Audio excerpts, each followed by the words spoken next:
नमस्कार दोस्तों, आप सभी का फिर से एक बार स्वागत है आपके अपने YouTube चैनल डियर गुरुजी पर। ठीक है दोस्तों, जैसा कि आपके स्क्रीन पर दिख रहा है कि यहाँ जो इस चैनल पर जो आप सभी की क्लासेस चलती हैं उनकी टाइमिंग दी गई है। तो अगर आप लोगों को टाइमिंग को लेकर के कोई भी संशय हो मन में तो आप इस टाइमिंग को नोट कर लीजिए, जिससे आपको कोई भी संशय ना रह जाए कि क्योंकि इतनी क्लासेस इस पर चलती हैं। ठीक है, एक आध दिन की बात अलग है, ऊपर नीचे हो जाए, अर्थात ये प्रतिदिन चलती ही हैं। ठीक है, तो इस चीज का आप लोग ध्यान जरूर रखिएगा। और देखिए, आप लोग से एक और चीज है कि आप लोग इंस्टाग्राम पर और टेलीग्राम पर फॉलो कर लीजिए। आप लोग इंस्टाग्राम पर जा करके सर्च ऑप्शन में @DearGuruji सर्च कर लीजिए, या फिर क्या टेलीग्राम पर जा करके @DearGuruji17 करके सर्च कर लीजिए, आपको वहां मिल जाएगा। और एक चीज, डिस्क्रिप्शन बॉक्स में भी जाकर आप लोग पता कर सकते हैं। और डिस्क्रिप्शन बॉक्स क्या आप लोग को पता है ना, तो डिस्क्रिप्शन बॉक्स में भी जा करके आप वहां पर इन दोनों की लिंक दी गई है, वहां से आप डायरेक्ट फॉलो कर सकते हैं अगर आपको कुछ भी ढूंढने में दिक्कत आती है तो। ठीक है, आपके लिए और भी आसान है चीजें। आज की क्लास को अब स्टार्ट करें। सभी लोग जुड़ गए? अभी मैंने एक क्लास खत्म की, अभी मैंने सबसे कहा कि दूसरे क्लास पर आ जाइए, तो लगता है कुछ लोग आते आते बीच में कहीं थक गए। चलिए क्लास को स्टार्ट करते हैं। चलिए सभी को गुड आफ्टरनून, गुड आफ्टरनून। चलिए गुड आफ्टरनून, गुड आफ्टरनून। चलिए क्लास को स्टार्ट किया जाए। अब काफी लोग जुड़ चुके हैं। राधे राधे भैया, राधे राधे। चलिए पहले प्रश्न की तरफ बढ़ते हैं। अब काफी हुआ बातचीत। आज क्लासेज कंटिन्यू चल ही रही, आप लोग देख रहे हैं। आज सर जी नहीं है तो मैं कौशल गुप्ता सभी की आज क्लास ले रहा हूं। पहचानते हैं ना मुझे आप सभी, कि भूल गए? अगला प्रश्न है, हिमालय पर्वत प्रदेश के अलावा भारत का उच्चतम शृंग कौन सा है? हिमालय पर्वत प्रदेश के अलावा भारत का उच्चतम शृंग कौन सा है? बताइए इसका सही जवाब क्या है। अर्थात इसके अलावा भारत में और कौन सा ऐसा है पर्वत जो इतना ऊंचा है, मतलब दूसरे, इसके बाद दूसरे नंबर पर आता है? बताइए ABCD, इसका सही जवाब क्या है? तो जितने लोगों ने यहां पर क्या अनाय मुड़ी जवाब दिया, क्या अनाय मुड़ी जवाब दिया है, वो अपना सही कर ले। जी हाँ दोस्तों, हिमालय के बाद अनाय मुड़ी सबसे ज्यादा ऊंचा है, हमारे भारत में बात किया जा रहा है। अगला प्रश्न है, ऐसे आकाशीय पिंडों को जो ग्रहों से बहुत छोटे होते हैं लेकिन जिनकी कक्षाएं मंगल और बृहस्पति के बीच होती हैं, उन्हें क्या कहते हैं? अर्थात उनकी जो ग्रहों से बहुत छोटे होते हैं, इसको आप समझ गए। लेकिन जिनकी कक्षाएं मतलब क्या होता है? उनकी एक कक्षा होती है जहां पर वो घूमते हैं, तो उसको वो उनकी अपनी एक कक्षा होती है। ठीक है, और वो मंगल और बृहस्पति ग्रह के बीच होते हैं। तो आप जानते हैं ना कि मंगल और ग्रह बृहस्पति के बीच में एक होता है, उसे क्या कहते हैं? एस्टेरॉइड्स कहते हैं। उसे एस्टेरॉइड्स ही कहते हैं भैया। आप लोग जब भूगोल पढ़े होंगे तो उसमें आपको चीख चीख कर ये चीजें टीचर ने बताया होगा। ठीक है, अगले प्रश्न की तरफ बढ़े। अब अगला प्रश्न है, भारत सरकार के वार्षिक कर राजस्व किस स्रोत से सर्वाधिक प्राप्त होता है? बताइए। जो भारत सरकार का वार्षिक कर राजस्व है, अर्थात जो राजस्व प्राप्त होता है भारत सरकार को, वह इन चारों में से किस में से सबसे अधिक मिलता है? बताइए। सभी लोग जवाब देते रहे। ABCD, तीसरे का सही जवाब क्या है? जितने लोगों ने यहां पर A जवाब दिया, क्या आय और निगम कर, आय और निगम कर जवाब दिया है, वो सही है। चलिए अगले प्रश्न की तरफ बढ़ते हैं। अगला प्रश्न है, सशस्त्र उपलब्ध प्रणालियों का निकट का संबंध निम्नलिखित में से किस क्षेत्र से? बताइए। जो सशस्त्र उपलब्ध प्रणालियों का निकट का संबंध निम्नलिखित क्षेत्रों में से किससे है?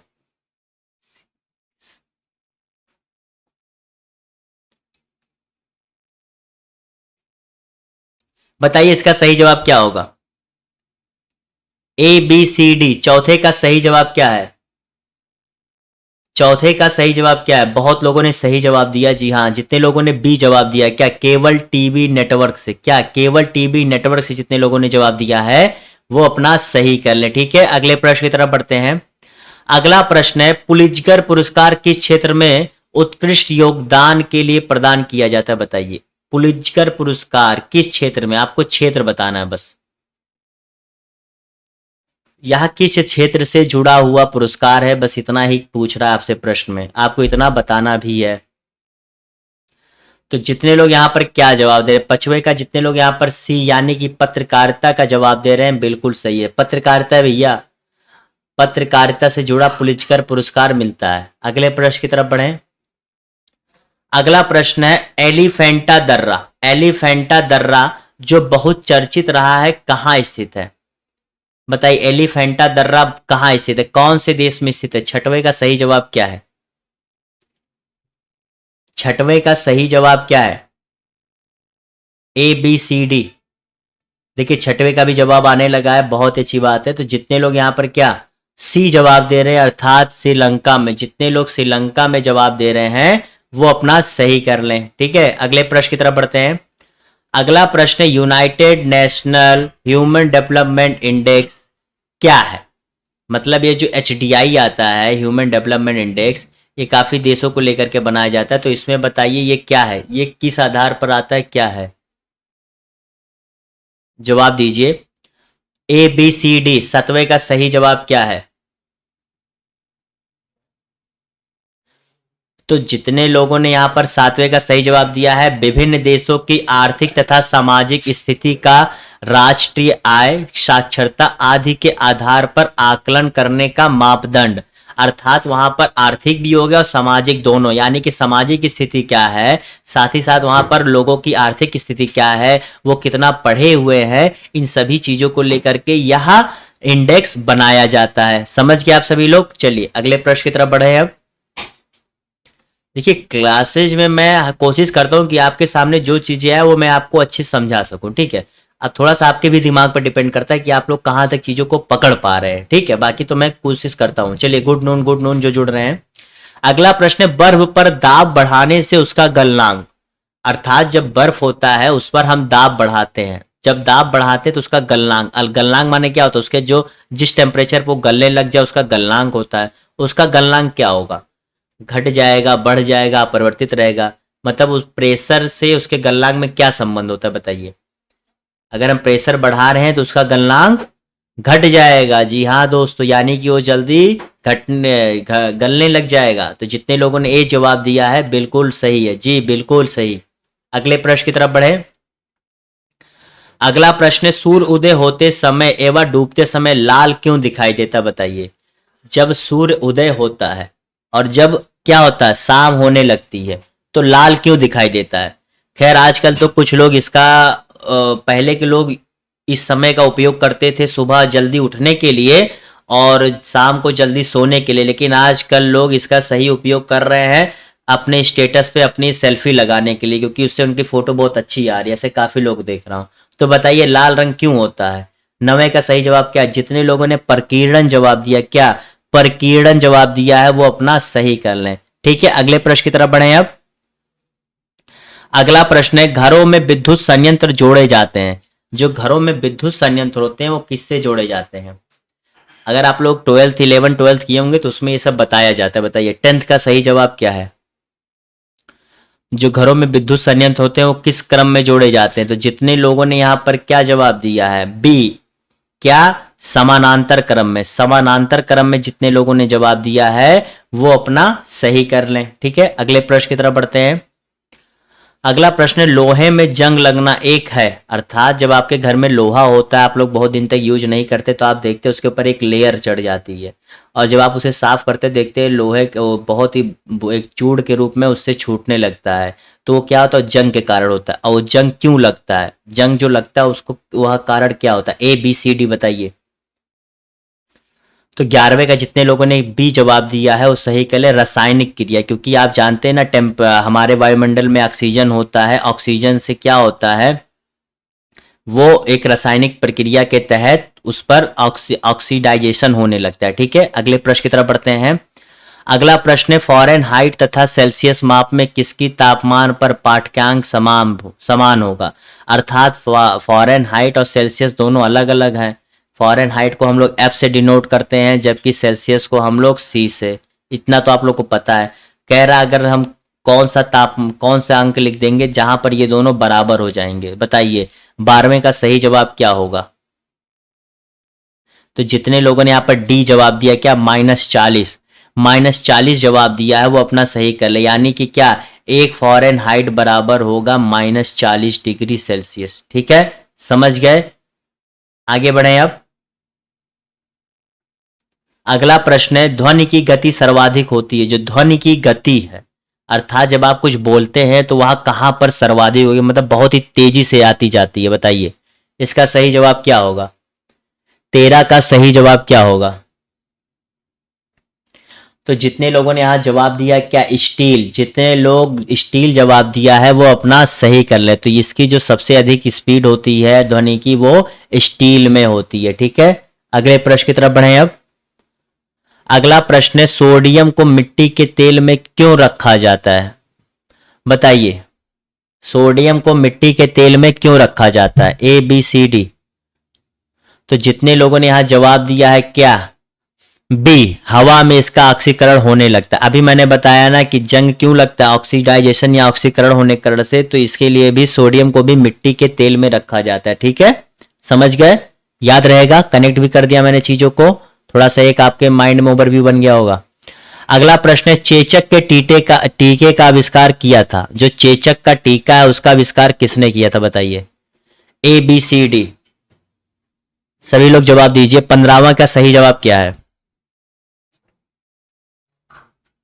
चलिए जितने लोगों ने 15 का सही जवाब दिया है क्या, एडवर्ड जेनर। जितने लोगों ने एडवर्ड जेनर जवाब दिया है वो अपना सही कर ले। Edward Jenner. ये चेचक क्या होता है, आप लोग इसे हिंदी वैसे पता है, अपने भारत में तो इसे कहते हैं माता जी, कहते हैं भैया माता जी निकल गई हैं इसे, लेकिन चेचक कहा जाता है आम जो है वैज्ञानिक भाषा में और डॉक्टरी भाषा में। अगले प्रश्न की तरफ बढ़ते हैं, शरीर में ऑक्सीजन की पूर्ति कौन करता है। जो आपके शरीर है उसमें ऑक्सीजन होता है ना, बिना ऑक्सीजन के आप मर जाएंगे जैसे आजकल लोग मर रहे हैं, तो इसकी जो पूर्ति होता है यह कौन करता है, बताइए, ए बी सी डी। 16 का सही जवाब क्या है, 16 का सही जवाब क्या, बताइए, ए बी सी डी। 16 का सही जवाब क्या है। तो जितने लोगों ने यहाँ 16 का जवाब देना कोशिश किया बहुत अच्छी बात है, उसका सही जवाब है भैया आरबीसी, रेड ब्लड सेल्स। आप जानते हैं ना हमारे में 2 ब्लड सेल्स होते हैं, एक रेड ब्लड सेल्स होता है, एक व्हाइट ब्लड सेल्स होता है। रेड ब्लड सेल्स का लाइफ टाइम ज़्यादा होता है, व्हाइट ब्लड सेल्स का कम होता है, और जो ऑक्सीजन की पूर्ति होती है वो रेड ब्लड सेल्स के द्वारा ही की जाती है। ओके, आगे बढ़े आप। अगला प्रश्न है, मनुष्य के शरीर में हृदय को एक बार धड़कने के लिए कितना समय लगता है। हृदय को एक बार, बात कर रहा, हृदय को एक बार धड़कने के लिए कितना समय लगता है ये बताइए। जवाब दीजिए आप सभी, ए बी सी डी बताइए। 17 का सही जवाब क्या है। जितने लोगों ने सी जवाब दिया है 0.8 सेकेंड, 0.8 सेकेंड जवाब दिया अपना सही कर ले, क्योंकि भैया 1 मिनट में 60 सेकेंड होते हैं और 60 सेकेंड में हमारा दिल 72 बार धड़कता है, इतना आपको पता ही है। तो ऑन एन एवरेज एक बार धड़कने में 0.8 सेकेंड यानी कि 1 सेकेंड से भी कम समय लगता है। ओके, आगे बढ़े अब। अगला प्रश्न है, पश्चिम से पूर्व की ओर हिमालय का विस्तार कहां से कहां तक है। पश्चिम से पूर्व तक कह रहा है, ध्यान देना है आपको, पश्चिम से पूर्व तक। बताइए कहां से कहां तक है, बताइए, ए बी सी डी। 18 का सही जवाब क्या है।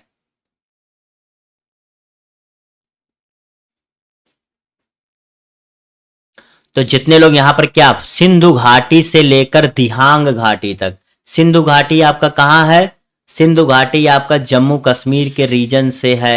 दिहांग घाटी आपका कहाँ है, दिहांग घाटी आपका जो है जाकर के अरुणाचल प्रदेश और नागालैंड के तरफ जो है आपका पूरा होता है। तो इसका सही जवाब क्या है। ठीक है, जितने लोगों ने यहाँ ए जवाब दिया वो अपना सही कर लें। चलिए अब अगले प्रश्न की तरफ बढ़ते हैं। अगला प्रश्न है, निम्नलिखित में से वह जानवर कौन सा है जो भारत से हाल ही में लुप्त हो गया।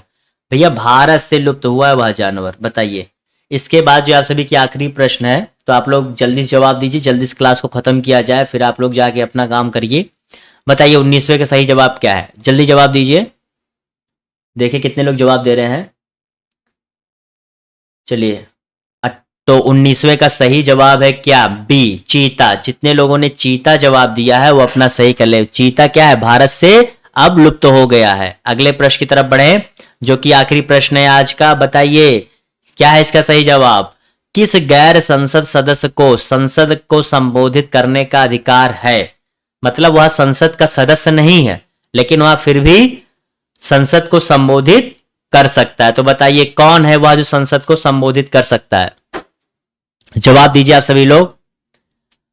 आज के आखिरी प्रश्न, जाते जाते सही जवाब देकर जाओ, क्योंकि क्या कहा गया, अंत भला तो सब भला। तो जितने लोगों ने यहां पर ए जवाब दिया है भैया, क्या भारत का महान्यायवादी अर्थात अटॉर्नी जनरल ऑफ इंडिया, ठीक है, उतने लोग अपना सही कर ले। चलिए इस क्लास को ही खत्म करता हूं, और खत्म करने से पहले जो इंस्टाग्राम और टेलीग्राम पर आप सभी को फॉलो करने के लिए मैंने कहा था, आप लोग जरूर जाकर के फॉलो कर लीजिएगा। जो इसका पूरा है वो मैं आपको ऊपर दिखा चुका हूं कि क्या यहाँ पर आपको फॉलो करना है। ये है डियर गुरुजी पर, और टेलीग्राम पर डियर गुरुजी 17 पर। लिंक आपको डिस्क्रिप्शन बॉक्स में भी मिल जाएगा। चलिए आज क्लास वही खत्म करते हैं, फिर मिलेंगे आप सभी से, तब तक के लिए गुड बाय।